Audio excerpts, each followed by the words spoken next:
설교 시작하겠습니다. 아까 우리가 시편 42편과 43편을 연이어서 읽었던 것은 내용상 주제를 같이 하는 한 편의 시이기 때문이었습니다.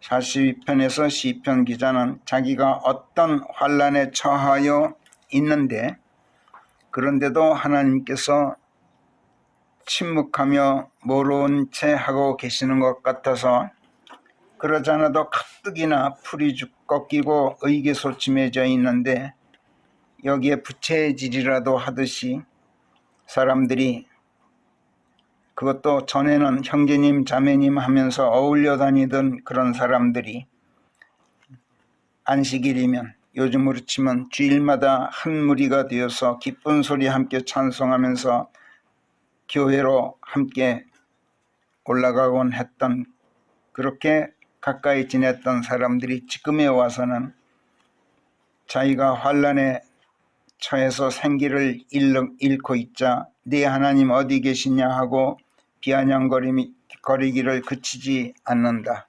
그래서 속에서 부하가 치밀어 오르기까지 하지만, 그러나 하나님을 원망하거나 사람들을 탓하지 않고 도리어 시선을 자기 자신에게 돌리면서 그래도 자기를 환난에서 건지고 생기를 북돋아 주실 분은 오직 하나님 한 분뿐이시기 때문에, 또 하나님께서 반드시 그렇게 해 주실 것이기 때문에 환난이 자기 숨통을 점점 더 옥죄어오고 사람들이 비아냥거리를 그치지 않고 자기를 비방하는 등 당장 눈앞의 현실이 아무리 어렵더라도 실로 어떠하여도 나는 그분을 선양하고 있어야 한다.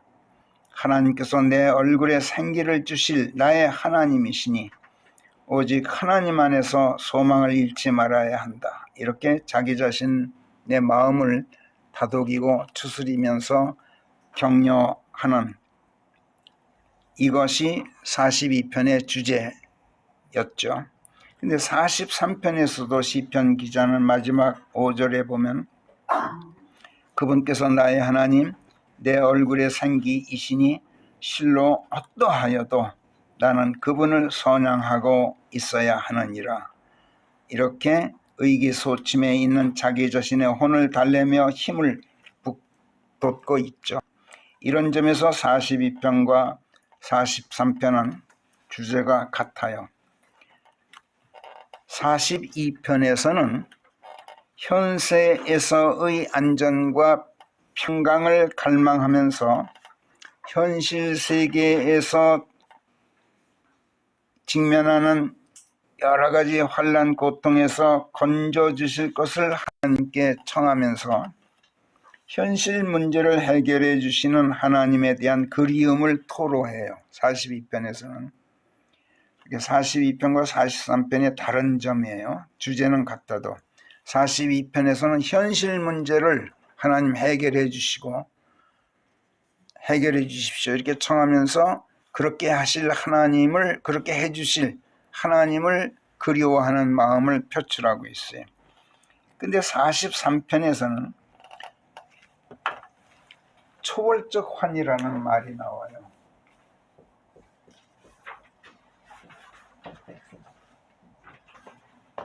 exceeding joy. 이거를 그냥 다른 역본들은 큰 기쁨 이렇게 했는데 이건 그냥 큰 기쁨이 아니에요. exceeding이란 말은 넘어선다는 뜻이에요. 초월적이다.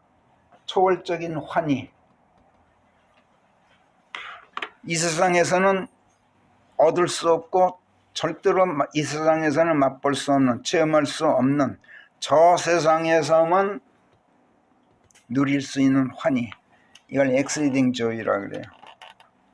그러니까 42편에서는 이 땅에서, 현세에서, 이 세상에서 누릴 평강을 위해서 하나님을 그리워하는데 43편에서는 exceeding joy, 초월적인 환희를 갈망하면서 하나님께서 빨리 오셔서 나를 그리로 데려가실 것을 갈망하는, 이런 소망을 담고 있어요. 그러니까 달라요, 내용이.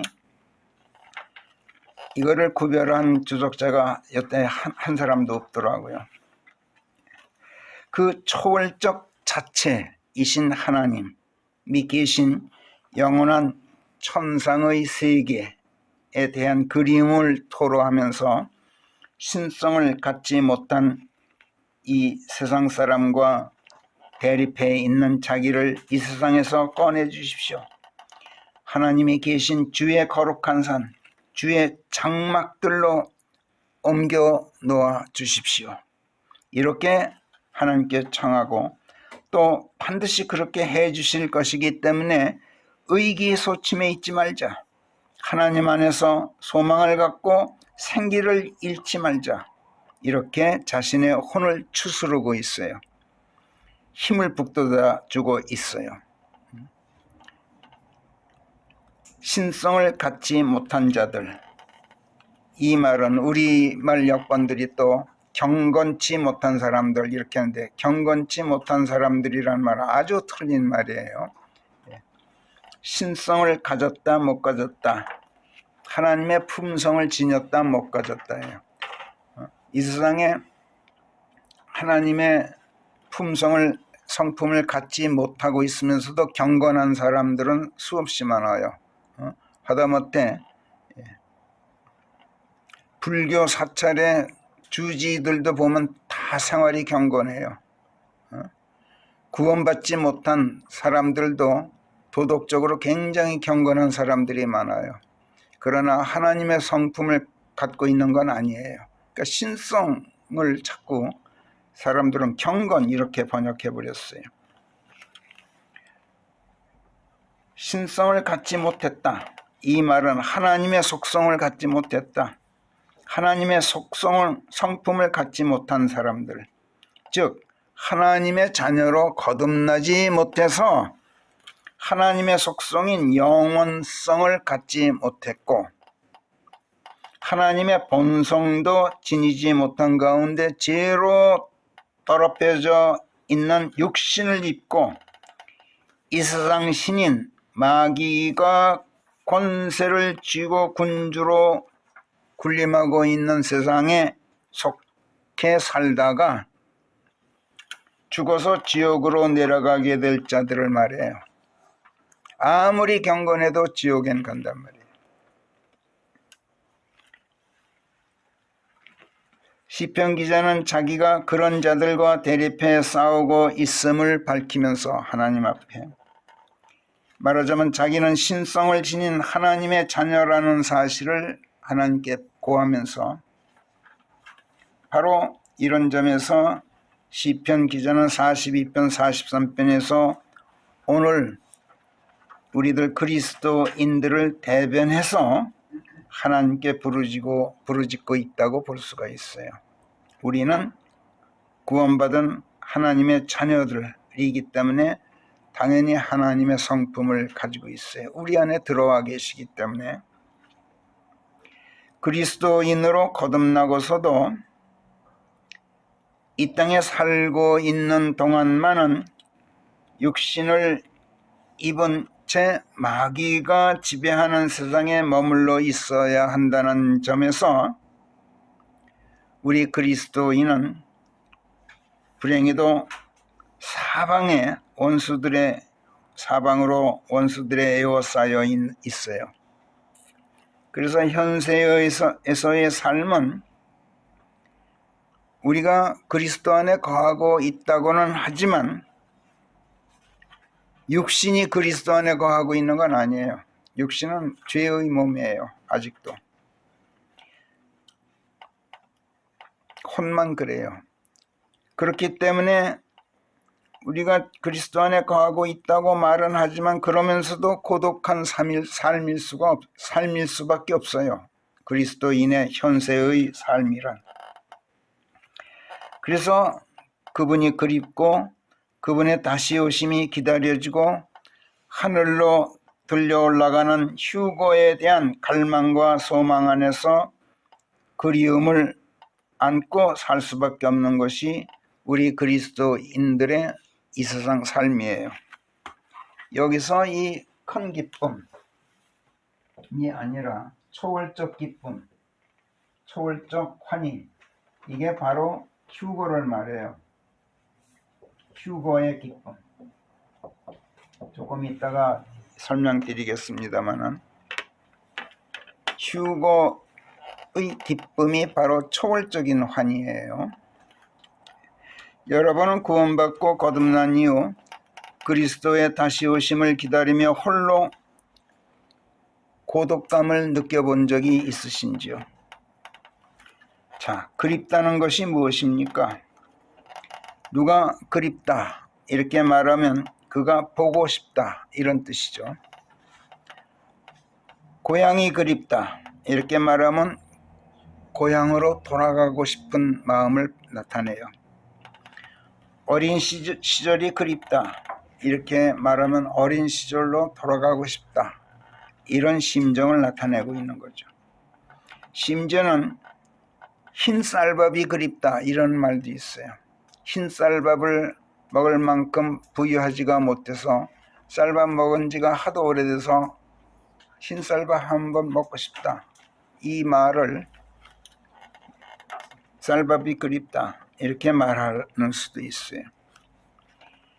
그러나 보고 싶을 때 볼 수 있고 돌아가고 싶을 때 돌아갈 수 있고 먹고 싶을 때 먹을 수 있다면, 그렇다면 그리운 게 아니에요. 누가 보고 싶은데 전화 걸어서 야 너 어디로 나와 같이 만나, 그래서 만날 수 있다면 그건 그리운 게 아니란 말이야. 보고 싶고 하고 싶고 먹고 싶어도 그럴 수 없을 때, 그럴 수 있다 하더라도 그게 쉽지 않을 때, 이때 그리움의 감정이 사무치는 법이죠. 하나님이 그립다 이 말은 그분을 보고 싶어도 언제 오실지 알 수 없기 때문에 그분을 뵙게 될는지 막막해서 하는 말이에요. 어린 시절이 그립다 이 말은 어린 시절로 돌아간다는 건 불가능하기 때문에 하는 말이에요. 흰쌀밥이 그립다 이 말도 흰쌀밥 지어 먹기에는 너무 가난해서 하는 말이란 말이에요. 성경에서 그리스도에 대한 그리움을 가장 절절하게 노래하고 있는 책이 성경 66권 중 22번째 책인 솔로몬의 연가예요. 22번째면은 딱 3분의 1이 끝나는 순서죠. 솔로몬의 연가 중에서 주님에 대한 그리움을 표출하고 있는 몇 구절을 뽑아봤는데, 솔로몬의 연가 1장 7절에서 오 당신 제 혼이 사랑하는 이시여 저에게 가르쳐 주시오요. 당신은 지금 어디서 당신의 양떼를 먹이고 계시는지요. 한낮에는 어디서 그들을 쉬게 하시는지요. 당신의 동무들인 그 양떼들 때문에 제가 왜 외면당하고 있어야 하나요? 이렇게 노래해요. 예수께서 나와 떨어져서 어디선가 양떼를 먹이시느라고 나는 외면당하고 있는 것 같은 느낌이 들어서 그리움을 보고 싶다는 그리움을 나타내고 있죠. 2장 8절에서 내 사랑하는 이의 음성이로다. 환각이에요 지금. 보라 그이가 산들을 껑충 뛰어넘고 언덕들을 훌쩍 뛰어오고 계시는구나. 희망사항이죠 지금. 나의 사랑하는 그이는 수노루 같고 젊은 수사슴 같으시니라. 왜 암노루가 아니고 암사슴이 아닐까요? 수노루 같고 수사슴 같으시니라. 보라 그이가 어느새 우리의 벽뒤에 와서 서 계시나니 창살 사이로 모습을 보이며 창문들 안으로 얼굴을 디밀고 들여다보시는구나. 상상하고 있는 거예요 지금. 그리운 나머지 지금 상사병에 걸린 사람의 환각이에요 지금 현재. 내 사랑하는 네가 내게 말씀하셨나니 내 사랑 내 어여쁜 자야 일어나 이리로 오라 하셨네. 예. 꿈 얘기하고 있는 거예요. 3장 1절 내 혼이 사랑하는 그 일을 한밤중 내 침상에서 찾았네. 내가 그 일을 찾았는데 내가 그 일을 찾지 못하였네. 내가 당장 일어나 온 성읍 길거리들을 돌아다니며 내 혼이 사랑하는 그 일을 큰 길들에서 찾으리라 하고 내가 그 일을 찾았는데 그러나 내가 그 일을 찾아내지 못하였네. 성읍을 순찰하는 야경꾼들이 나를 발견하기에 내가 그들에게 내 혼이 사랑하는 그 일을 보았소 하고 물어보았네. 지금 상사병에 걸려서 지금 몽유병 환자가 되어 있는 거예요. 지금 5장 2절 내가 잠을 자도 내 마음은 깨어있나니 내 사랑은 네가 말하기를 내 누이 내 사랑 내 티 없이 깨끗한 자 나의 비둘기야 내게 문을 열어다오. 내 머리가 이슬에 흠뻑 젖고 밤이슬이 내 머리카락에 방울 젖도다 하며 문 두드리는 소리가 들려오는구나. 이제 환청까지 느껴요. 오 예루살렘의 딸들아 내가 너희에게 당부하노니 너희가 혹시 내 사랑하는 이를 보거든 내가 상사병에 걸렸다고 그에게 고하여다오. 7장 11절 오시오요 나의 사랑하는 이여 우리 들로 나가요. 고을들에서 우리 묵기로 해요. 일찍 일어나 포도밭으로 가요. 포도나무가 잘 자라는지 어린 포도 맺혔는지 석류나무 봉오리 나왔는지 우리 가서 보아요. 거기서 제가 당신께 제 사랑을 바치겠어요. 합한 목이 향기를 바라고 있어요. 묵은 열매, 햇 열매, 온갖 싱그러운 과실들이 우리 성문 앞에 있어요. 오 나의 사랑하는 이여 제가 당신께 드리려고 그것들을 다 모아두었어요. 얼마나 그리우면 어서 오세요. 나는 준비가 되어 있어요. 지금.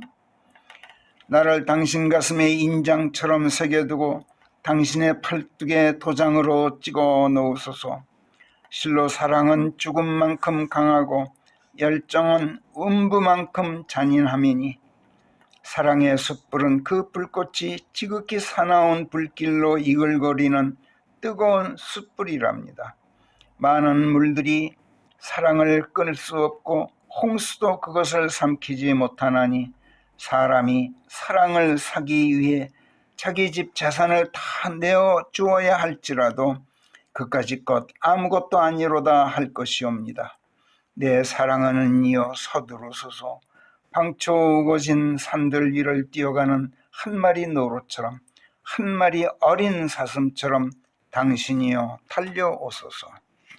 참 아름다운 연가죠. 사랑의 노래예요. 이런 사랑의 노래를 부르고 있는 주인공은 교리적으로는 대환란 시대를 통과하고 있는 유대인들이에요. 지금. 그러나 영적으로는 신랑 예수의 신부인 지금 이 시대의 우리들 그리스도인들을 말해요. 신랑 예수는 지금 하늘에 올라가 계시죠. 그리고 영원히 함께 살 거처가 준비되면 반드시 오셔서 우리를 하늘로 데려가시도록 약속되어 있죠. 그러나 그때가 언제일지 아무도 몰라요. 그래서 외롭고 괴롭죠. 그만큼 목이 타도록 그분이 그립습니다. 주께서 요한복음 14장 2절에서 내 아버지 집에는 많은 저택들이 있나니 나는 너희가 있을 처소로 준비하러 가노라. 내가 가서 너희가 있을 처소를 준비하면 내가 다시 올 것이요 너희를 내게 맞아들여 내가 있는 곳에 너희 또한 있게 하리라. 이렇게 말씀하셨지만 이 약속을 생각하면 그분이 더 그리워져요. 왜 그렇죠? 언제가 들는지 막막해서. 차라리 약속이라도 없으면 포기하고 그냥 살 텐데 이 약속 때문에 더 그리움이 짙어진단 말이에요. 이 그리움은 또 그리움으로만 그치질 않아요. 이러다가 주께서 나를 잊어버리고 마시는 것 아닐까 하는 의혹이 생기고 불안이 엄습해요. 게다가 사방으로 에워싸고 있는 원수들이 네 하나님이 어디 계시냐 하고 묻기를 그치지 않고 비아냥거리면서 윽박질러 오고 있어요. 여기서 원수들이라고 해서 꼭 적대적인 사람들을 말하는 것만은 아니에요. 세상이 다 당하는 전쟁이라든지 기근이라든지 역병이라든지 무슨 가뭄이나 홍수나 무슨 산불이나 태풍이나 지진 같은 자연재해들도 원수들이고, 인플레라든지 불안 같은 경제적인 어려움들이나 사회적인 갈등, 혼란, 이것도 다 원수들이에요. 개인적으로 당하는 기근, 가난이라든지 질병, 가정불화라든지 어떤 사건 사고들 같은 거, 모든 환난 고초들이 다 우리의 원수들이에요. 이런 원수들이 고통을 몰고 사방에서 옥죄어 오는 가운데 그 억누름 속에 사는 것이 이 세상 삶이에요. 우리 그리스도인들은 그리스도 안에서 평강을 누린다고 하지만 말이 쉽지 현실은 달라요. 차라리 거듭나지 못한 채 세상에 속해 사는 일반인들처럼 눈에는 눈, 이에는 이, 이런 식으로 악을 악으로 갚으면서 악다구니로 살 수도 있겠죠. 그렇지만 그리스도인들은 그렇게 살 수도 없어요. 그래서 그리스도인들은 더 의기소침해지지 않을 수가 없죠. 생기를 잃기가 그만큼 더 쉬워요. 그래서 그리스도인들은 늘 하나님의 도움과 보호를 요청할 수밖에 없고, 또 이 요청 자체가 하나님을 고소하고 있는 것이기 때문에 그분의 변호가 그만큼 더 절실하게 필요하다고 느껴지죠. 그러나 고린도후서 4장 17절이 말씀하듯이 장차 들어가 살게 될 영광을 생각하면 현세에서 당하는 고난은 아무것도 아니라고 성경은 가르쳐요. 시편도 맨 처음에 시편 1편에서 뭐라 그럽니까? 복되도다 신성을 갖지 못한 자들의 생각 안에서 행하지 않고, 세상 사람들이 사는 방식대로 살지 않고, 이런 뜻이죠. 죄인들의 길에 서지도 않으며, 마찬가지 비아냥거리게 좋아하는 자들의 자리에 앉지도 않는 사람이요, 이렇게 노래해요. 1장 1절에 이게 시편에. 복되도다. 어떤 사람이?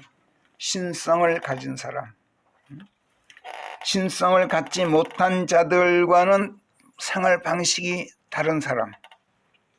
하나님의 영원성을 지니고 그분의 성품을 지닌 가운데 세상 사람들과 함께 어울리지 않는 사람, 하나님의 사람이 복되도다. 이렇게 시편이 1장 1절을 열고 있어요. 계속 읽어 내려가 보면 내용이 이래요. 풀어서 읽어보면 이래요. 여러분 거기 프린트 되어 있는 거 한번 보세요. 신성을 갖지 못한 속된 세상 일반인들과 성별되어 있는 하나님의 사람은 그의 낙이 오직 하나님의 말씀 안에 있다. 그래서 그가 밤낮으로 하나님의 말씀 안에서 모든 일들을 묵상하기 때문에 그는 강가에 심겨진 나무와 같게 된다. 잎사귀가 시드는 일 없이 제철에 제 열매를 내는 가운데 무엇을 하든지 흥성한다. 현세에서의 평강과 안락과 복락을 말해요. 신성을 가진 사람.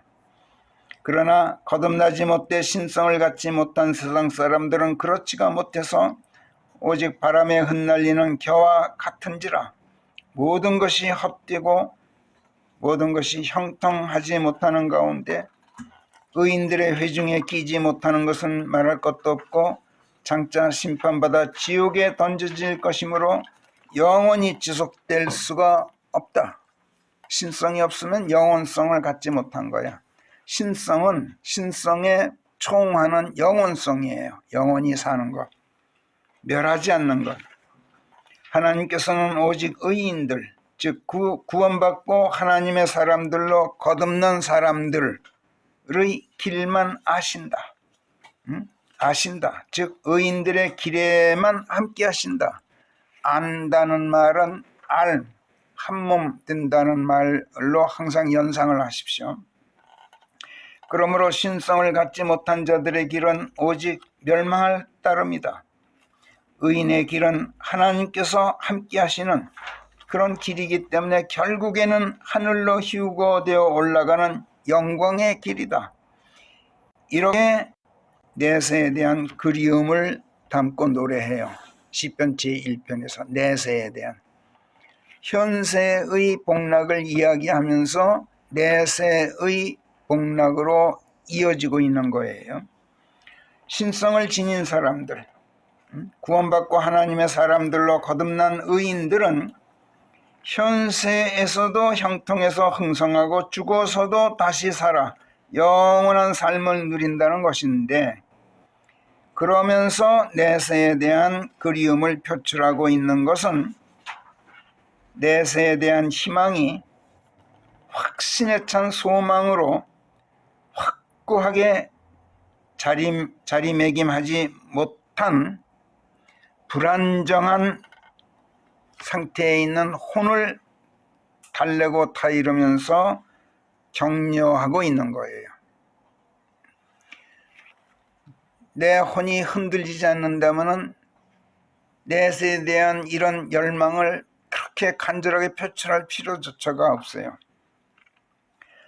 시편 43편도 이처럼 그리스도의 다시 오심과 휴거에 대한 그리움을 표출하면서 의기소침해서 생기를 잃고 있는 혼을 격려하고 있는 노래인 거예요. 휴거.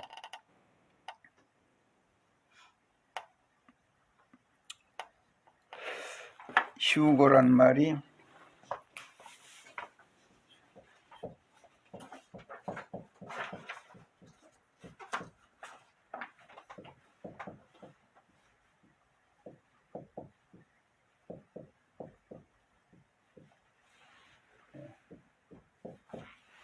이렇게 쓰죠.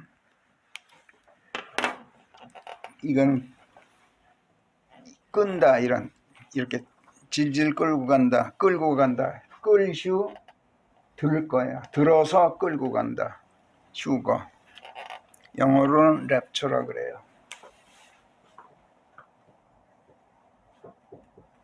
아까 exceeding joy라 그랬죠. 초월적인 환희. 이게 랩처예요. 영어 사전에 영어 성경에도 나오지 않는 랩처. 휴거라는 말 자체가 나오질 않아요. 성경에서는 들려 올라간다 하는 걸 전부 수동형으로 써서 be caught up into 하늘로 붙잡혀서 캐치돼 가지고 위로 올라간다. 또는 be taken up 이렇게 써요.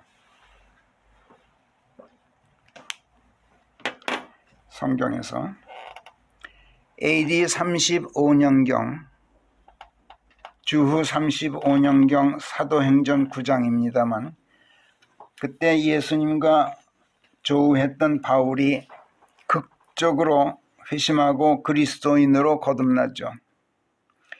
그리고 46년경에 그냥 예수님과 조우하고 약 11년이 지난 뒤에 셋째 하늘로 휴거되는 아주 놀라운 경험을 해요. 바울이. 이 사건을 훗날 AD 60년경 고린도후서 12장에서 회고하고 있어요. 35년에 회심하고 46년에 휴거되고 60년에 그걸 회상하면서 비로소 아무도 몰랐는데 비밀이었어요. 하늘에 올라갔다 내려온 게. 근데 고린도후서 12장에서 AD 60년경에 그거를 털어놔요. 내가 내 자랑하는 건 참 못난 짓이지만 이것만은 내 얘기하지. 그러면서 은근히 털어놔요. 그런데 그때 휴거되었던 자기 자신을 마치 딴 사람인 것처럼 묘사하죠. 그러면서 2절에서 이렇게 말해요. 그러니까 14여 년 전에 이렇게 말해요. 14여 년 전에. 그냥 AD 60년에 하는 말이야. 그러니까 AD 60년에 14여 년 전이다. 그러면 46년에 이런 뜻이죠. AD 46년에 그리스도 안에 있는 어떤 사람을 알았는데, 자기 자신인데 그리스도 안에 있는 그 자기 자신을 어떤 사람이라고 말해요. 몸 안에 있었는지 아니었는지 나는 알 길이 없노라. 하늘로 들려 올라갔는데 내가 몸째로 올라갔는지 아니면 혼만 영과 혼만 하늘로 들려 올라갔었는지 그건 나는 알 길이 없다. 또는 몸 밖에 있었는지 아니었는지도 나는 알 길이 없고 하나님께서 아시느니라. 그런 사람이 셋째 하늘로 낚여채어 올라갔느니라. 이렇게 말해요. 이때 낚여채어 올라간다가 콧압이에요. 이거 콧압. 여기서 휴거된 것을 콧압이라고 쓰고 있는데 사로잡혀 올라갔다. 이런 뜻이죠. 여기서 이 사로잡혀 올라갔다 또는 낚여채어 올라갔다라는 말 때문에 휴거라는 말이 유래된 거예요. 성경에는 없지만 그냥 그 기독교 신학에서 붙인 이름인데 잘 지었어요. 휴거.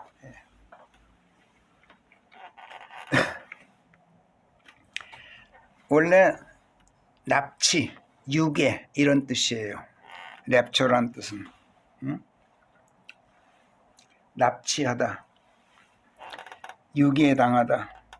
휴거는 하나님에 의해서 납치되어서 땅에서 하늘로 유거되어 올라가는 거예요. 유괴되어서 올라가는 거예요. 그래서 휴거는 몸이 하늘로 들려 올라가는 걸 말해요. 납치란 말은 몸이 강압적으로 붙잡혀서 끌려서 어디로 가는 걸 말한단 말이에요. 그러니까 휴거는 몸이 올라가는 거지 영혼만 올라가는 건 휴거라고 안 해요. 휴거 그러면 이거는 몸이 올라가는 걸 말해요. 산채로 올라가든 죽었던 몸이 새 몸으로 변화돼서 올라가든 어찌됐든 몸이 올라가는 거예요. 휴거를 체험했던 바울은 그것이 하도 예사롭지 않은 신비였기 때문에 자기가 몸 안에 있는 상태로 몸체로 하늘에 끌려 올라갔던 것인지 아니면 혼만 그랬던 것인지 자기로서는 확실히 모른다고 말하고 있어요. 너무 신비로워서 자기는 모르겠다고 말한 거예요. 그러면서 3절 4절에서 이렇게 말하죠. 고린도후서 12장 3절부터 보면 이같이 가로 열고 몸 안에 있었는지 아니면 몸 밖에 있었는지 나로서는 알 길이 없고 하나님께서 알고 계시는 그런 사람을 내가 알았던 것이라. 그가 낙원으로 낚여채어 올라가서 여기서 낚여채어 올라가서 낙원으로 He was caught up into paradise 이렇게 돼 있죠. 이루다 형언할 수 없는 말씀들을 들었는데 그것을 사람이 발설하는 것은 적법하지 않느니라. 그래서 비밀로 지켜왔던 거야. 14년 동안. 그래서 전혀 입을 열지 않고 있었는데 그에 대해서는 그게 적법하지 않기 때문에 고린도후서 12장에 와서 슬쩍 비치고 있는 거죠. 사람의 몸은 우리 몸은 자연계에 속한 거예요. 그러니까 공중권세를 가진 이슬람 군주 마귀의 소유예요. 우리 몸은. 그런데 하나님께서 사람의 몸을 하늘로 낚아채 가시니 이거는 납치이고 유괴예요. 그래서 휴거를 냅처라고 쓰게 된 모양이에요. 사람을 유기하고 납치하는 것은 사람을 강압적으로 잡아다 가두는 거예요. 당연히 불법 행위죠. 자, 그렇다면 하나님께서 불법 행위를 하시는 것인가? 마귀는 그렇다고 생각해요. 하나님께서 이건 부당한 일을 하시는 거다. 마귀는 그렇다고 생각해요. 유다서 9절에 보면 천사장 미카엘이 모세의 시신을 놓고 마귀와 다투며 언쟁을 했다는 이야기가 나와요.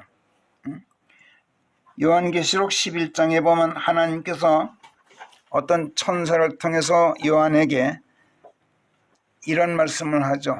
두 올리브나무요, 두 등잔대들인 내 두 증인들, 이렇게 어떤 두 증인, 두 사람을 언급하시면서 이 두 증인들이 모세와 엘리야가 환생한 것으로 보는 것이 지배적인 그런 이야기를 하셔요. 이들이 대환란 기간 중 3년 반 동안 지상에 출현하죠. 하나님을 증거하는 활동을 해요. 이 세상에 환생해서 나타나가지고. 그러다가 바닥 없는 구덩이에서 올라오는 마귀와 전쟁을 해요. 모세와 엘리야가. 근데 마귀에게 패배해요. 죽임당해요. 그 시신이 무덤에 안치되는 것을 사람들이 용납하지 않아. 지상에 있는 사람들이. 그래서 예루살렘 도성 길거리에 나뒹굴게 돼요. 3년 반이 지난 뒤에 하나님께로부터 오신 생명의 영이 이들에게 들어가고 나서야 이들이 다시 살아나서 죽었던 그들이 다시 살아 일어나서 하늘로 올라가죠. 그리고 하늘에서 큰 음성이 들려와서 이들에게 이리 올라오라 이렇게 명령해요. 그들이 하늘로 올라가 구름 속으로 들어간다. 이런 이야기가 나와요. 요한계시록 11장에서. 유다서 9절에서 천사장 미카엘이 모세의 시신을 놓고 마귀와 다투었다. 이 말은 바로 이 요한계시록 11장에서 죽임당한 모세의 시신을 놓고 마귀와 언쟁했던 것을 말하는데, 매장되는 걸 사람들이 막고 그냥 길거리에 시체가 나든 있으니 천사장 미카엘이 그 시신을 수습하려고 했던 모양이야. 근데 마귀가 시비를 걸어요. 네가 왜 그걸 건드려고 내 건데. 소유권을 주장하면서 허락하지 않아요. 그래서 언쟁이 벌어졌던 모양이에요. 그러나 천사장 미카엘은 마귀에게 욕을 퍼붓고 규탄하고 무슨 기소를 감행하고 이러질 못했어요. 단지 하나님께서 너를 꾸짖기 바라노라 하고 말했을 따름이다. 이렇게 쓰고 있어요. 유다서 9절이. 죽은 사람의 시신에 대한 마귀의 소유권을 침해하지 못했던 거야. 몸에 대한 소유권을 천사장 미카엘도 침해하지 못했던 거야. 시신만이 아니라 산 사람도 그 몸은 자연계에 속한 물질이기 때문에 몸은 물질이에요. 그리스도의 피로 구속받기 전에는 이 세상 군주 마귀에게 소유권이 있어요. 그렇기 때문에 자연계의 흙으로 돌아가야만 되게 돼 있어요. 그러나 생전에 그 혼이 구원받은 사람은 죽어도 그리스도 안에서 잠드는 것이기 때문에 장차 예수께서 공중재림하실 때 그 몸이 구속을 받게 돼요. 그래 부활해서 새 몸으로 다시 일으켜져서 하늘로 들려 올라가게 되어 있어요. 성경에 의하면. 이게 휴거야. 이 부활은 소생하는 게 아니에요. 죽었던 사람이 다시 살아 일어나는 소생과 달라요. 소생한 사람은 다시 죽지만 부활한 사람은 다시 죽질 않아요. 죽었다가 소생한 몸은 여전히 썩음에 속한 몸이에요. 그래서 다시 죽어요. 그러나 부활한 몸은 썩지 않음에 속한 몸이기 때문에 영원히 산단 말이에요. 부활한 몸은 자연계에 속한 지상의 몸이 아니에요. 초자연계에 속한 천상의 몸이어서 소유권이 마귀에게 있지 않아요. 그거는. 그래서 휴거되어도 마귀가 시비를 걸어올 수가 없어요. 그리스도인의 몸이 하늘로 납치되어 올라가도 납치되는 게 아니란 말이야. 왜? 소유권이 하나님께 있기 때문에 당연히 그건 데려가는 거기 때문에 마귀가 시비를 못 걸어. 자, 그렇다면 부활한 몸이 아니라 그리스도의 공중재림 때 생존해 있는 사람들도 그리스도인은 그 몸이 죽음을 맛보지 않고 산채로 휴거된다고 하는데 이때는 어떻게 될까? 그냥 옛날 그 몸이야. 근데 그 몸으로 그냥 올라가. 그러면 이건 납치 아니야? 마귀가 시비 걸 수 있잖아요. 그러나 이때도 시비를 걸 수가 없어요. 마귀는. 왜? 몸이 산채로 휴거될 때 그 몸은 부활한 몸처럼 썩지 않음에 속한 천상의 초자연적인 몸으로 순식간에 변화한다고 성경이 쓰고 있어요. 천상에 속한 이 초자연계의 이 몸을 성경은 뭐라 그래? 영적인 몸 이렇게 말해요. 영적이다 이 말은 자연적이다 무슨 물질적이다 또는 육신적이다 라는 말에 대응하는 말이에요. 그래서 영적이다 이 말은 영원하다 하나님의 권능 안에 있다 이런 뜻이에요. 영적이다 그래서 무슨 상상 속의 그런 게 아니에요. 영적이다 이 말은 물질적인 것도 영적이에요. 물질적인 것도 하나님의 소유권 안에 있으면 하나님의 권능 안에 있으면 영적인 거예요. 이걸 여러분들이 착각하지 말아야 돼요. 물질적인 것도 영원하면 그것은 영적이란 말이야. 영적이란 말은 그러나 정신적이라는 말과는 전혀 같은 말이 아니에요. 세상에서는 영적인 일도 그냥 정신적 이런 정신으로 이야기를 하는데 그건 틀려요. 영적이란 말은 하나님의 권능 안에 있다는 뜻이기 때문에 그래요. 정신적인 것이 반드시 하나님의 권능 안에 있느냐면 절대로 그런 게 아니에요.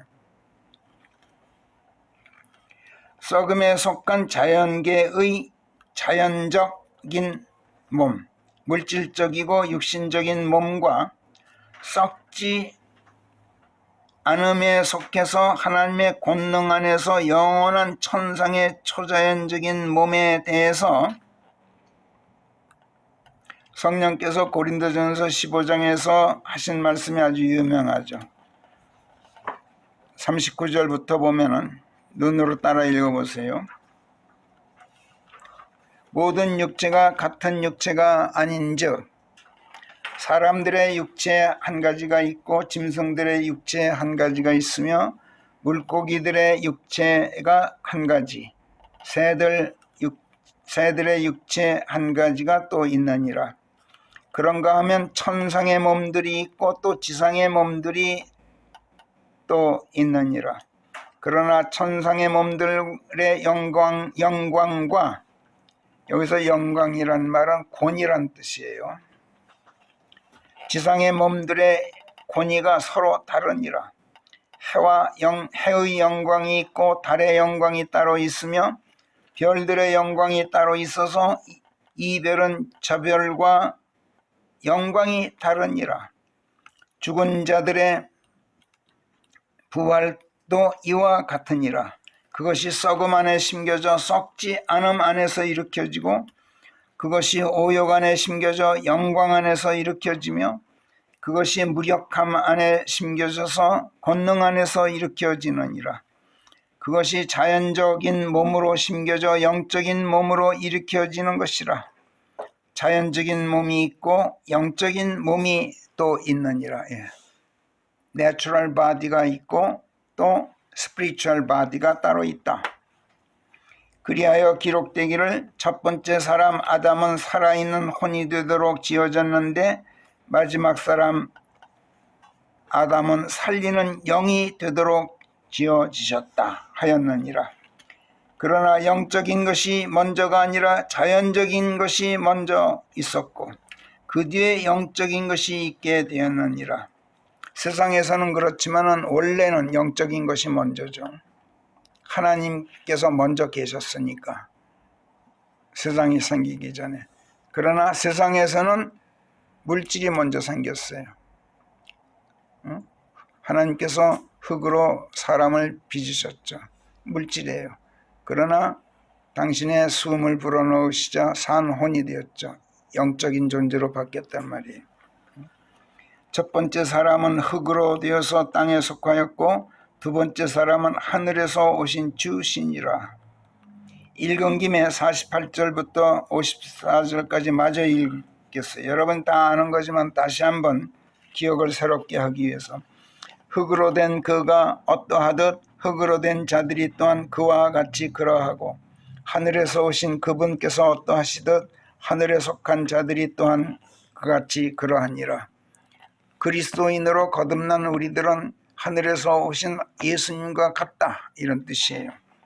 그래야 우리가 흙으로 된 그의 형상을 지니게 된 것과 같이 우리가 또한 하늘에 속하신 그분의 형상도 지니게 되느니라.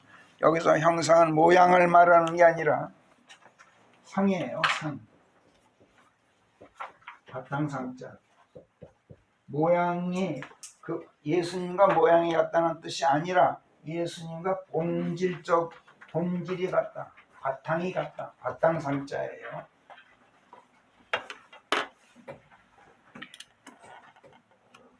그 다음에 50절 형제들아 나는 지금 이것을 말하나니 곧 살과 피는 자연계에 속한 이 몸은 하나님의 왕국을 물려받을 수 없다는 것인즉 썩는 것이 썩지 않는 것을 물려받을 수가 없다는 것이라. 보라 내가 너에게 한 신비를 밝히노니 우리는 모두가 잠들게 되는 것이 아니라 모두가 변화되리니 바로 우리가 산채로 휴거될 때 그 몸은 변화된 몸이란 말이에요.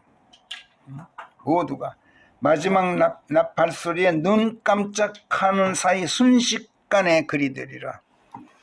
초자연 현상이에요.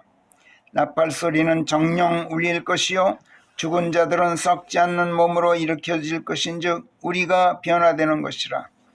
그래서 썩는 이것이 썩지 않음을 입지 않으면 안 되고 죽는 이것이 반드시 죽지 않음을 입어야 하느니라. 그리하여 썩는 이것이 썩지 않음을 입고 죽는 이것이 죽지 않음을 입고 있을 때 기록된 바 승리 안에서 죽음이 삼켜졌다 한 말씀이 실현되어야 하느니라. 자, 사람의 몸이 휴거되는 것은 그래서 강제로 납치되고 불법적으로 유괴당하는 것이 아니란 말이야. 하나님의 소유권으로 넘어간 몸이에요. 그런데 왜 휴거를 납치 또는 유괴라는 뜻을 가진 랩처라는 단어로 쓰게 됐을까? 이상하죠. 이 단어는 놀랍게도 납치, 유괴라는 뜻 외에 아주 동떨어진 의미가 하나 있어요. 그게 바로 환희라는 큰 기쁨, 환희라는 뜻이 있어요. 환희.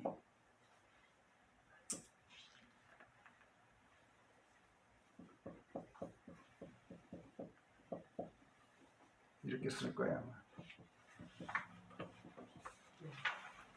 비슷하죠?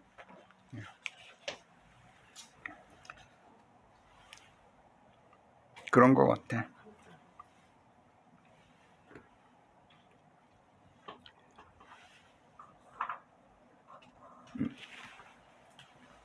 틀렸어. 아, 한자도 참 잊어버려. 이렇게 쓰죠? 네. 네? 네. 이건 맞아요? 그건 맞아요. 기쁠 희. 기뻐할 환 기쁠 희예요. 이 랩처가 환희라는 뜻이란 말이야. 무엇인가가 눈부시게 찬란하고 화려해서 그것에 매료되고 정신이 팔려 있는 것을 뜻하는 그런 황홀경, 이걸 뜻해요. 랩처는.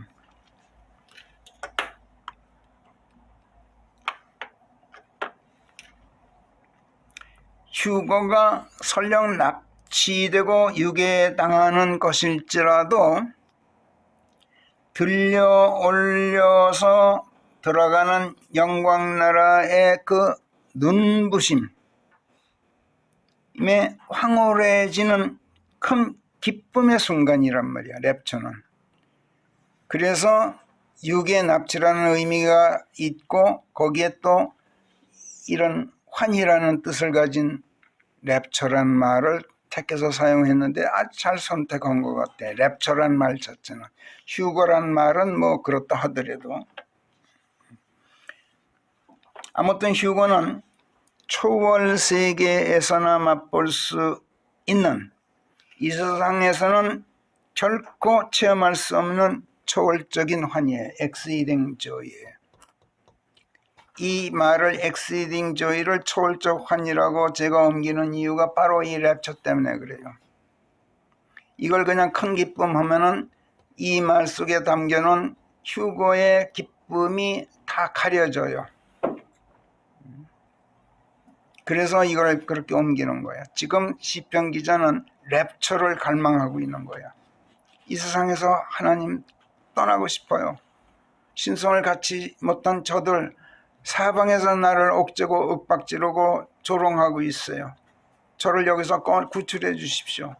올라가고 싶어요. 랩처를 갈망하면서 exceeding joy를 하나님께 청하면서, 그러면 제가 제단으로 가겠습니다. exceeding joy를 누리기 위해서. 이렇게 시편 43편에서 노래하고 있어요.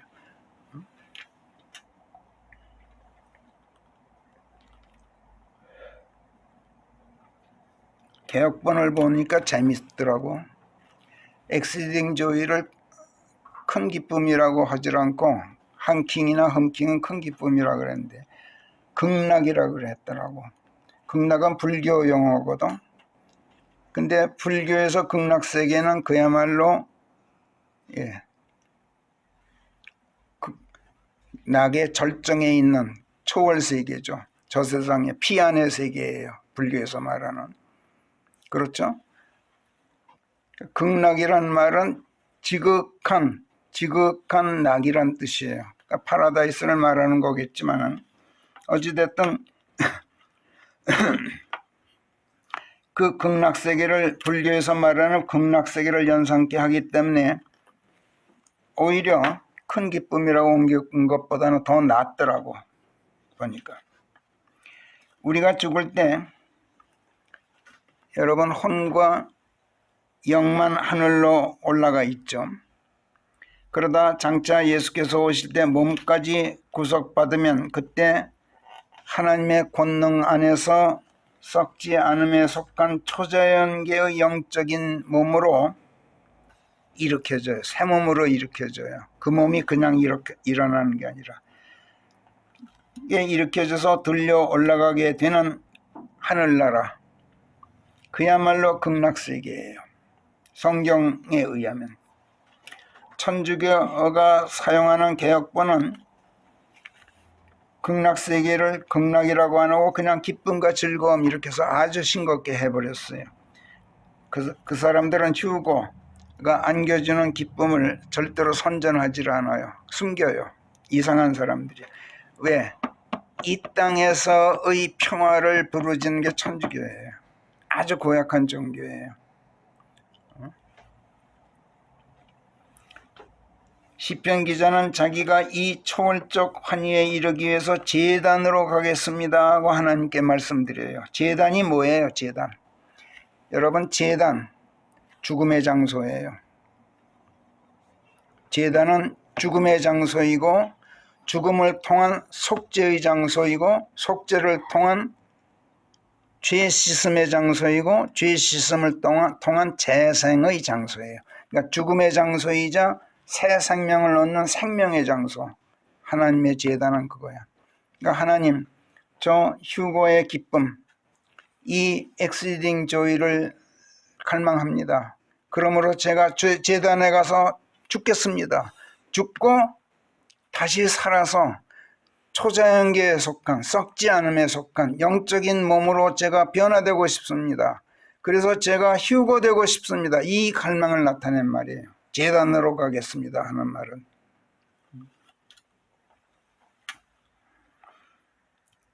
또 이 말은 말이 그렇지 내가 제단으로 가서 내가 불태워져서 번제로 드려지는 건 아니잖아요.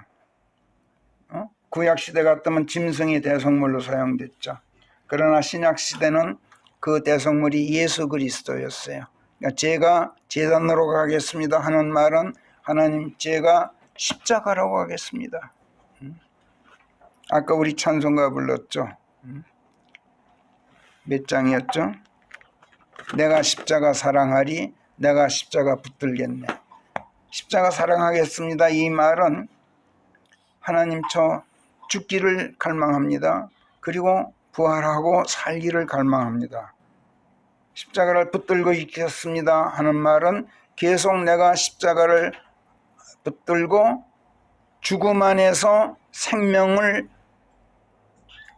견지하고 있겠습니다. 죽음 안에서 생명을 견지한다. 이상한 말 같지만은 그리스도인은 죽음 안에서 생명을 견지하는 사람들이에요. 옛사람의 죽음 안에서 그리스도의 생명을 유지하고 있는 삶이란 말이야. 가는 거는 그걸 얻는 것이고 십자가를 붙들고 있는 건 그걸 유지하고 있는 걸 말한단 말이야. 그러니까 단어 하나하나에 여러분들이 굉장히 민감하게 깨어 있어야 돼요. 의미의 그 차이점이 아주 묘하고 재미있어요. 예수 그리스도께서 내 모든 죄들을 짊어지고 희생제물을 되어 죽으신 제단, 이로써 나를 위해서 내 대신 당신의 몸을 대속의 제물로 드리셔서 나로 하여금 죄 탕감받고 죽음에서 구속되도록 해주신 은혜의 장소, 그게 제단이에요. 그걸 갈망하고 있는 거야. 시편 기자가 그 제단으로 가겠다는 것은 십자가 앞으로 나아가겠다는 뜻이란 말이에요. 그리스도의 죽으심만으로 침례되어서 옛사람의 죄의 몸을 그리스도의 죽으심 안에서 멸하겠습니다. 이런 뜻이고, 이를 통해서 예수님과 한 몸이 되어서 그분의 부활 안에서 그분과 함께 썩지 않는 초자연계의 영적인 몸으로 부활하고 싶습니다. 이런 갈망을 나타낸 말이고, 이로써 휴고의 기쁨을 누리고 싶은 열망을 표현한 거예요. 앞에서 말씀드렸듯이 휴고의 기쁨은 세상에서는 얻을 수 없는 exceeding joy예요. 초월해 있는 기쁨이에요. 그러나 이 환희를 누리는 데에는 두 가지 문제가 있죠. 현실적으로 우리가 지금, 여러분 휴고의 기쁨 누리고 있어요? 이승우 형제, 솔직히 말해봐요. 예? 아, 그래? 대단하시네. 두 가지 문제가 있는데 우리를 포함한 대부분의 그리스도인들이 이 환희를 현세에서 실감하지 못해요. 또 다른 문제는 이 환희가 주께서 언제 오실지, 주께서 오실 때야 비로소 실현된다는 점이 문제예요. 지금 누릴 수 있는 기쁨이 아니에요. 어째서 이 엄청난 휴거의 환희를 우리가 현세에서 실감하지 못하는 것일까? 확신이 서지 않기 때문에 그래요. 확신이 서지라는 거. 여러분은 어떤지 모르겠어요. 제 경우는 그래요. 휴거에 대한 확신이 서질 않아요. 의심한다는 뜻이 아니에요. 휴거 자체를 의심하는 것도 아니고 내가 과연 휴거될 수 있을까 의심하는 것도 아니에요. 휴거는 확신해요. 그 다음에 나도 휴거될 수 있다는 그 확신이 없는 게 아니에요. 그냥 특별한 이유 없이 확신이 서질 않아요. 그런데 특별한 이유 없이 그래서 실감이 나질 않아요. 저는. 그래서 성령께서 성경을 마치실 때 요한계시록 22장 20절에서 이런 것들을 증거하시는 분께서 성경 66권 다 끝나고 나서 지금 여기까지 창세기 1장 1절부터 창세기 요한계시록 22장에 이르기까지 이런 것들을 증거하시는 분께서 말씀하시는다. 뭐라고? 나는 틀림없이 속히 가노라. 이렇게 말씀하시느니라. 성령께서 이 말씀으로 이제 성경을 끝내시는데 이 말씀이 저에게 감동으로 다가오질 않아요. 그냥 그런가 보다 여겨질 뿐이에요. 솔직히 고백해서. 이 말씀에 호응해서 사도 요한이 뭐라 그래요? 요한계시록 22장 20절에서 아멘 주 예수시여 바로 그렇게 속히 오시옵소서 이렇게 간구해요. 그런데 저는 이걸 읽으면서도 별 감흥이 느껴지질 않아요. 왜 그럴까? 모르겠어요. 그러니 그리스도의 다시 오심에 대한 기다림이 간절할 리가 없어요. 안 기다리는 건 아닌데 간절하지는 못하단 말이에요.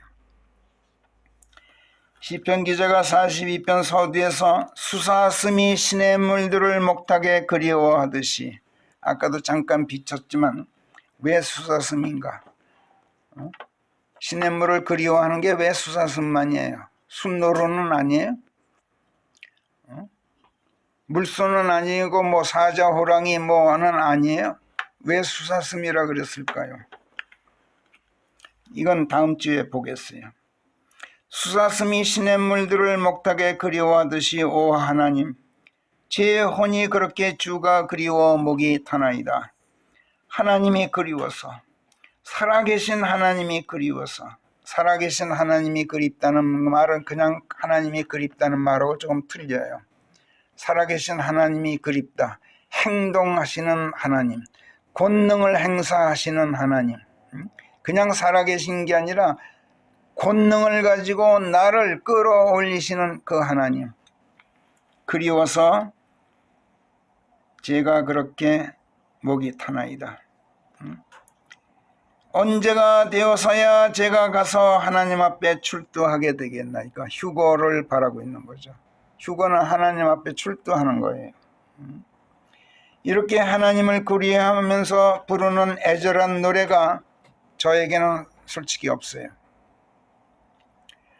그가 43편 2절에서도 주께서 제 힘의 하나님이신데 어찌하여 주께서 저를 버리시나이까? 어찌하여 제가 그 원수의 억눌림 때문에, 이건 프린트 잘못됐네요. 그 원수의 억눌림 때문에 왜 제가 애곡하고 다니겠나이까? 이렇게 말씀드리고 있는데 이 말씀도 사실은 하나님께서 자기를 버리셨다고 생각해서 하는 말이 아니에요. 하나님에 대한 그리움이 그만큼 뼈에 사무쳐서 하는 말이에요. 버림받은 것 같아. 이렇다 보니 그가 43편 5절에서 내 혼아 어찌 내가 의기소침해 있느냐 어찌하여 내가 내 안에서 시무룩해 하고 있는 것이냐 하나님 안에서 소망을 가지라. 이렇게 자기 자신의 혼을 다독이죠. 타이르고 격려해요. 그렇지만 저는 그렇게 의기소침해 있질 않아요. 시무룩해 하지도 않아요. 저는. 여러분 어떤지 모르겠어요. 제 눈에는 여러분도 저와 마찬가지일 것으로 보여요. 여러분도 태연해요. 제가 보기에. 여러분도 하나님을 그렇게 그리워한 나머지 현세에서 그렇게 의기소침해 있는 것 같지가 않고 원수 마귀의 억눌림에 눌려서 애곡하고 다니는 것 같지도 않아요. 제 눈에는. 저와 마찬가지예요. 제가 틀렸는지도 모르지만 그러나 고백하건대 저는 그래요. 왜 그런지는 모르겠어요. 그렇다고 해서 휴거의 초월적 환희가 기다려지지 않느냐 하면 그런 것도 아니에요. 그만큼 내가 지금 현세에서 대단한 즐거움을 누리고 있느냐? 그것도 아니야.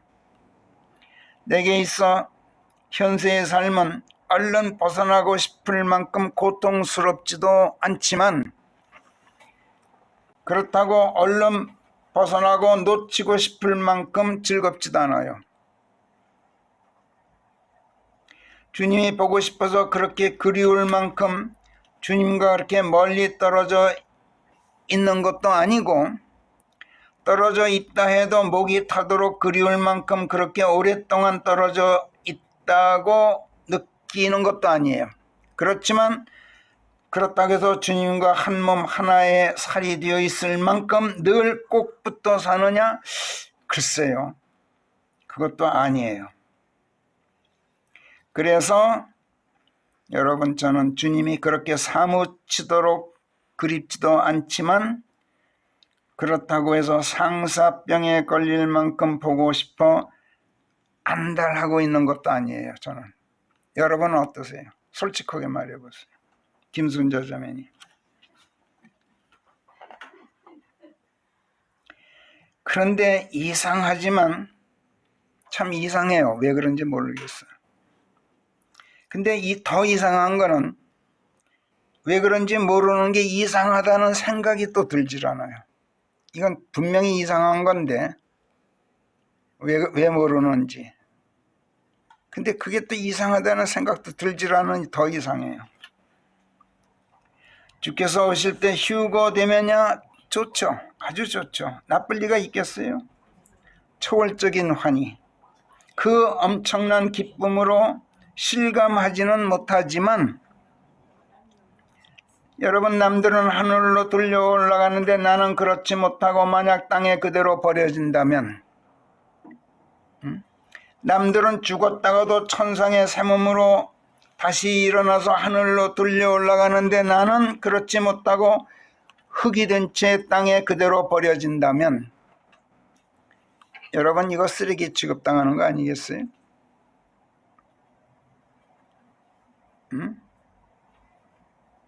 쓰레기 취급만 당해도 좋죠. 성경은 뭐라 그러는지 아세요? 송장 취급당하는 거라 그래요. 성경은. 어디에 그런 말씀이 있죠? 누가복음 17장에 있어요. 34절 보면, 내가 너희에게 단언하노니 그날 밤에는 두 사람이 한 침상에 있다가도 하나는 데려가지고 다른 하나는 버려지리라. 두 여인이 같이 맷돌질을 하다가도 하나는 데려가지고 다른 하나는 버려지리라. 두 사람이 들판에 있다가도 하나는 데려가지고 다른 하나는 버려지리라. 예수님께서 누가복음 17장 34, 35, 36절에서 단언하신 말씀이에요. 단언하셨어요. 마누라와 한 입을 덮고 자고 있는데 언제 없어졌는지 마누라가 간데없이 사라지고 없어. 일어난 기척도 없었고 문 열고 나가는 소리도 없었어요. 화장실을 들여다봤더니 마누라는 그림자도 안 보여. 창문을 봐도 안으로 잠겨있는 채 그대로요. 현관을 봐도 안으로 꼭 잠겨있는, 걸어 잠긴 그대로야. 나간 흔적이 없어. 내가 이래봬도 오랫동안 그리스도인으로 살아왔기 때문에 예수께서 단언하신, 휴거에 대해서 단언하신 이 말씀이 퍼뜩 뇌리를 스치고 지나가요. 그 순간 아하, 마누라가 휴거되었구나, 이걸 직감하게 돼요. 다른 사람들은 몰라도 그리스도인으로 살았기 때문에, 그리스도인 행세를 하고 살았기 때문에 들은 게 있어서 마누라가 그렇게 감쪽같이 사라진 순간 저는 아하, 휴거되었구나, 직감적으로 한단 말이에요. 그런데 나는 침상에 그대로 버려져 있어. 이게 무슨 꼴입니까 대체? 이건 그래도 좀 나아요. 마누라하고 마주 앉아서 맷돌질을 하고 있는데 여러분, 어렵죠? 갑자기 맷돌이 무거워져. 둘이 갈고 있는데 갑자기 무거워져. 함께 맷돌 잡고 있던 마누라의 손이 보이질 않아. 눈을 들어보니 앞에 마주 앉아있던 마누라가 갑자기 사라지고 없어. 이래봬도 그리스도인 행세를 했기 때문에 마누라가 휴거된 것을 직감적으로 알아요. 그런데 이게 무슨 꼴이냐고 대체. 호라비도 아닌데 혼자 맷돌을 잡고 있는 호라비가 되어버려 있는 거야. 대체 이게 무슨 꼴입니까? 휴거 이야기를 담은 영화를 오래전에 본 적이 있어요. 참 드문 영화였는데 사랑하는 아내가 갑자기 사라지고 사랑하는 자식이 갑자기 사라지자 지상에 남은 남편, 자식 잃은 부모가 생전에 그래도 아내 따라 또는 자식 따라 교회 문턱을 밟아보았다고, 아내가 휴거되고 자식이 휴거된 것을 직감적으로 알아요. 그 영화에 보면. 그렇다면 어떨까요? 나도 데려가 주세요 하나님. 이렇게 싹싹 빌면서 간청하여야 되겠죠. 근데 그 반대입니다. 영화에 보니까 하나님이란 자가 내 아내를 납치해갔다. 하나님이란 사람이 내 자식을 유기해갔다. 그러면서 하늘을 향해 삿대질을 하면서 무슨 놈의 하나님이 이따위가 있어 하고 입에 담지 못할 말로 하나님을 욕을 해요. 그 영화에서. 실감이 나더라고. 나도 그렇게 되지 말란 법 없어요. 이게 무슨 꼴이냔 말이에요. 이 믿기 어려운 이야기를 듣고 제자들이 예수께 물었어요. 주여, 그런 일이 언제 있겠나이까가 아니라 어디서 있겠나이까 하고 물어요. 그러자 예수께서 뭐라고 말씀하셨느냐? 도저히 알 수 없는 선문답 같은 말씀을 하셔요. 이걸 주석자들이 하나도 주석을 안 했더라고. 어디든 시체가 있는 곳, 그것에 독수리들이 모여드는 법이니라. 이렇게 대답하셨어요. 여기서 시체, 송장. 내가 땅에 버려져 휴거되지 못한 채 버려져 있는 걸 송장 취급하고 계신 거야. 너 송장으로 있으면 거기 독수리들이 있을 거야. 바로 거기서 휴거가 있어. 이런 뜻이야. 버젓이 살아있는데 휴거될 자격이 없는 나를 예수께서 송장 취급하고 계신 거예요. 독수리는 맹금류예요. 근데 이상해요. 산 짐승 잡아먹질 않아요. 독수리는 죽은 짐승 시체만 먹고 살아요. 그래서 시체가 어디 있는지 찾아다니다가 아직 살아있지만 죽기 직전에 놓인 맹수에게, 사자나 호랑이에게 잡혀서 숨이 끊어지고 있는 그런 짐승을 보고 저놈 언제, 헐떡거리는 저놈 언제 숨이 끊어질까, 그 시체를 내려다보면서 공중을 빙빙 맴돌죠. 독수리들이. 그런데 배 채우고 트림할 때쯤이면 사자나 호랑이가, 그러면 뼈다귀에 붙은 살점이라도 뜯어먹을 수 있겠지 하고 기다리고 공중을 계속 빙빙 맴돌아요. 이런 장면을 예수께서 지금 말씀하신 거예요. 이것과 휴거가 대체 무슨 연관이 있을까요? 마누라는 휴거되어 하늘로 올라갔는데 나는 그대로 땅에 버려져 있어. 버려져 있지만 여러분, 숨을 쉬고 있으니까 죽지는 않고 있어요. 아직. 그렇지만 예수께서는 살아있는데도 나를 시체라 그래요. 버젓이 살아있는 나를 송장 취급하신단 말이에요. 이게 무슨 꼴이냐고 대체.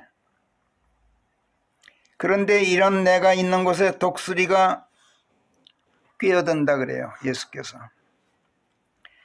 그러니까 그걸 보면 네가 송장인지 아닌지, 네가 휴거될 수 있는지 없는지 알 수 있다. 이런 말씀인 것 같은데 여러분, 내가 송장인데 어떻게 그걸 알아요? 내 위에서 독수리가 맴돌고 있는 걸 내가 볼 수 있어요? 송장인데. 나는 몰라요. 그걸 다른 사람들이 알아요. 산 사람들, 송장이 아닌 사람들, 휴거되지 않을 사람들은 이미 누가 휴거되지 못할지를 알고 있어요. 왜? 그 위에 독수리들이 맴돌고 있는 걸 본단 말이야. 이해되세요, 여러분들?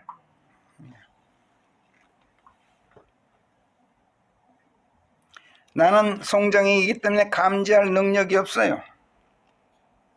내가 아닌 다른 사람들이 알아요. 어떤 사람들? 예수께서 오실 때 휴거될 사람들.